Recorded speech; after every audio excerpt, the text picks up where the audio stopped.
The Lakers coaching search continues to be a wild one with so many twists and turns, having us thinking it's going to be one thing, but evidently it being something else entirely. And after Dan Hurley refused the Lakers' offer, I have an update on where the Lakers coaching search stands. However, I would be remiss if I did not talk about the passing of an NBA legend, Lakers royalty, in fact, Jerry West, who passed away today at 86. Now, guys, there's 78% of you guys who have recently watched our videos who have yet to subscribe to the channel just yet. And if you guys want more of that Laker news, Laker reactions, trade rumors, just every and all things LA Lakers, you guys want to come right here to Lakers Digest so you guys do not miss any of those updates. Now, with that out of the way, guys, let's hop straight into the topics we have for you today, as it is a sour one to start off, as Jerry West passed away today at 86.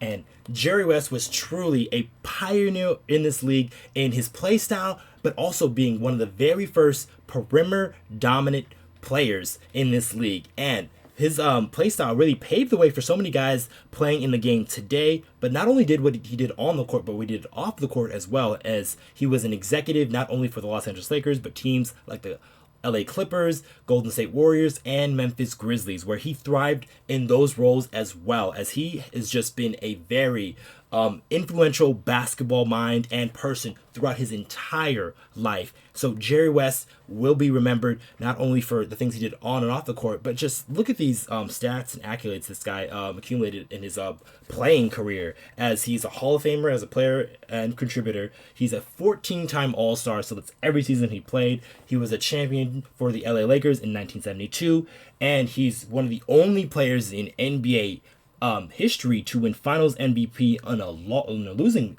situation. He was also a 5-time All-Defensive Player of the Year and a 1-time scoring champion. Jerry West truly had a very long resume, and then even his executive resume spans even longer, as this guy was a 2-time Executive of the Year. So he will be remembered in so many NBA circles. He's done a mountain of great things in his entire career, and hopefully his family can get through this tough and horrible time, as Jerry West, like I said, NBA legend, Lakers legend, has passed on. But that moves us on to our next topic here, guys, as conflicting reports and shade. So if you have been just privy of what has been going on to this whole Laker coaching drama, as like I said, the most recent thing I said at the beginning of the show is Dan Hurley rejected the Lakers' offer. That was a 6-year, $70 million, according to Adrian Wojnarowski, that Dan Hurley rejected. He took the weekend to kind of like mull over his thoughts and see what he wanted. But evidently, it seemed like he wanted to go back to Kentucky and go for a chance at history and try to go for a three-peat, which you really can't blame a guy for wanting to stay in a situation that he's very comfortable with and he is in a very good standing with, as he just came off of a national championship, of 2 national championships to be exact. So he's a guy that didn't really have to leave where he was, so it really it wasn't really that confusing to me that he went back to UConn and didn't really take on that challenge to become the Lakers head coach. But I said there was some conflicting reports, as so that is Shams Charania, who reported the week prior that JJ Redick was zeroing in as being the guy for the Los Angeles Lakers, and then it kind of went a little dark as Adrian Wojnarowski came up with that report of Dan Hurley being the Lakers' main guy. However, Shams was just saying in a show over this past couple of days that he guessed that Dan Hurley, there was a little bit more context to that, but he essentially said that after the Lakers lost Dan Hurley, he guessed that James Borrego is going to be more of their central target, or the guy that they're looking to get, as he's been one of the few guys that the Lakers have brought in for an in-person interview. But if you did catch that interview that Shams did, there was a little bit of shade being thrown Adrian Wojnarowski's way. If you are privy to some of these reports, especially during draft season, those two guys tend to really go at it. And it's a very unspoken thing just because they are the reporters, the ones bringing us the news. So whenever there is grift or beef behind them, we don't really hear too much about it. So having this kind of be playing out in in front of like the Lakers coaching search as being the backdrop is just a very crazy situation to really put your hand around it. But essentially, Adrian Wojnarowski said that Dan Hurley was the Lakers' number one guy, number one option.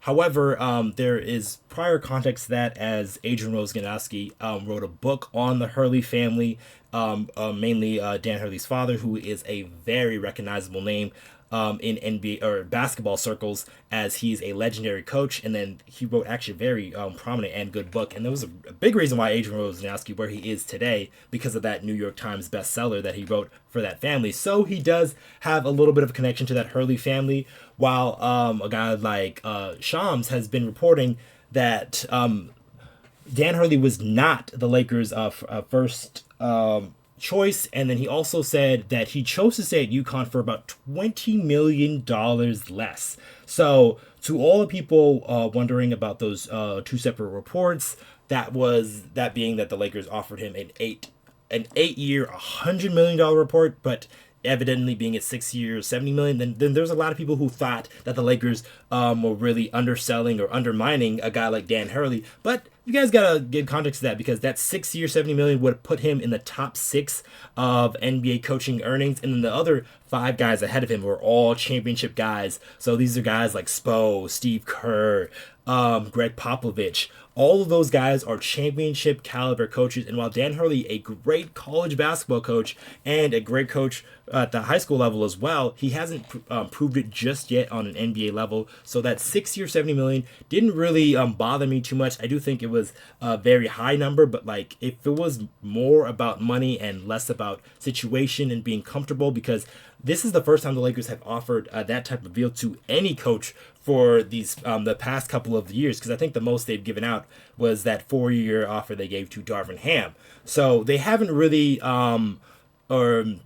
actually, I think there was a 5-year deal they gave to Mike Brown there a couple of years back. But they haven't really had any coaches stay longer than 3 NBA seasons. So that was a very big leap for the Los Angeles Lakers to take, and hopefully to try to get Dan Hurley. It did not work out, which is fine. You go back to the drawing board and just see what is still left there. So the Lakers coaching search currently. So there has, like I said, been a lot of reports of this and that, whether it being Dan Hurley being the number one guy or JJ Redick being the number one guy. Here's what we know right now, and that is James Borrego has been one of the only few guys that the Lakers have talked to multiple occasions, and Borrego is one of the few guys the Lakers have brought in to meet with in person. And then also a guy like JJ Redick, he's also been another guy that the Lakers have talked to on multiple occasions, but nothing has truly transpired just yet to an in-person interview, and I think that has to deal with JJ Redick and his obligations to the NBA Finals. And so he's kind of dealing with that first before anything really transpires after that. But after the NBA Finals ends, I do think there's going to be more of a push on the Lakers' end, especially if they don't have a coach at that time, for a guy like JJ Redick. They also have been interested in guys like Mike Nori, who is the lead assistant for the Minnesota Timberwolves, Dave Adelman, who's the lead assistant for the Denver Nuggets, and then Sam Cassell, who's also one of the assistants for the Boston Celtics. All of those guys have garnered interest from the Los Angeles Lakers, but they have not brought them in for a formal in-person interview. They've just had early get-to-know-each-other types of conversations. So this is where kind of like the Lakers coaching search is really at right now. They have all those guys kind of just that they're looking through, and they're really trying to do their due diligence to find the right guy to lead the franchise, not only in this LeBron James and Anthony Davis era, but into the era after that. So when LeBron James decides to retire and move on from the Los Angeles Lakers, the Lakers are going to have to make sure they have a good coach and system in place to really take them through to that next frontier of Lakers basketball. But what do you guys think in the comments down below of how the Lakers coaching search has been going? Do you like how it's been going? Do you think it's been a little bit too messy? Or do you think Lakers really need to keep things a little bit more in-house so we don't hear too much of these reports until they have hired the Lakers coach? And just let us know in the comments down below. I have been your host, Okechi Apakama, and I'll catch you guys on the next one.